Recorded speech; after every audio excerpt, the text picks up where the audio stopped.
Hi, I'm Kelsey and this is Mia. In this video, we're going to learn how to avoid run-on sentences and fragments in our writing. Are you ready? Let's go.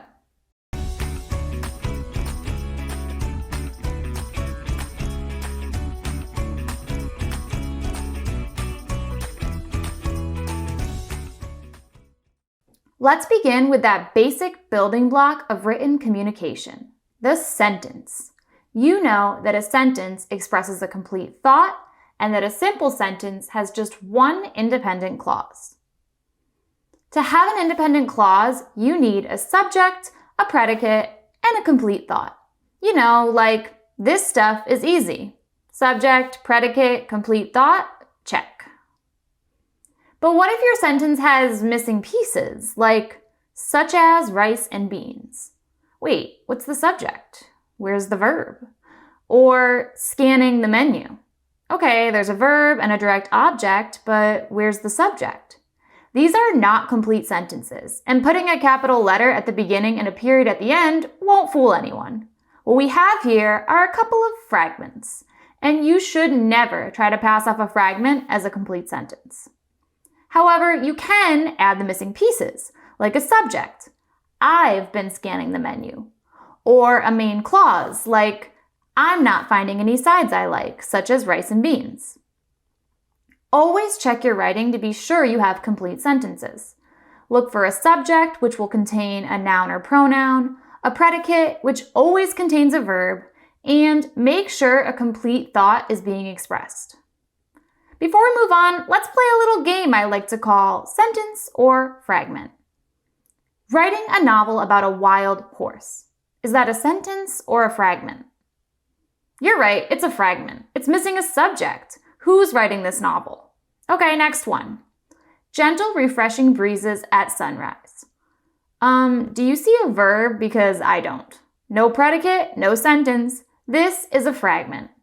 How about the bookstore hosted an event for writers? The bookstore is our subject, we have a verb, hosted, and we understand what happened. We have a complete thought here, folks, so this is a complete sentence. I sure hope those writers learned how to avoid fragments. Now let's talk about run-on sentences. A run-on sentence occurs when two or more independent clauses are joined without proper punctuation. For example, I read that book, I love it. We have two separate independent clauses here, and we can't just join them with a comma. We need to add a coordinating conjunction along with that comma. So this is a run-on sentence.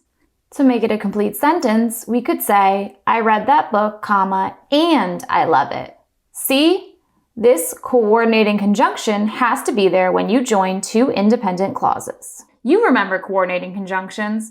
We call them the fanboys. For, and, nor, but, or, yet, and so. One of these words preceded by a comma is the way to join two independent clauses. So what about mom likes to read poetry, comma, however I do not? Run-on sentence. That word, however, isn't one of the fanboys, so it can't just join two independent clauses. However, you could actually throw a semicolon in there and say, Mom likes to read poetry, semicolon, however, I do not. That's better. A semicolon is another way you can join two independent clauses together. Of course, don't go all crazy with coordinating conjunctions, or you might end up with a run-on sentence, like, Mom likes to read poetry and I do not, but I like to read fantasies and she also loves them. Whew, what a mouthful. When you have several independent clauses strung together, your reader can get easily confused. It's usually best to break them apart into separate sentences, and you can even aim to be more concise and not so wordy, like, Mom likes to read poetry and I do not. However, we both enjoy fantasies. Much more clear. Let's review.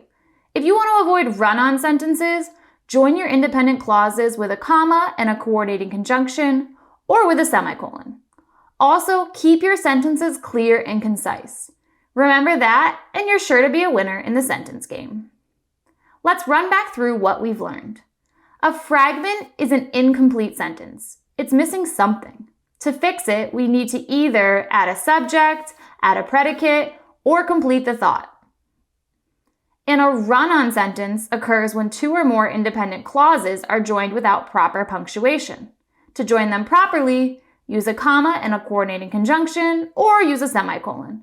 Also, avoid too many clauses in one sentence and aim for sentences that are clear and concise. Remember to check your work so you can be sure there are no fragments and no run-on sentences. And of course, remember to always be clever. Hey.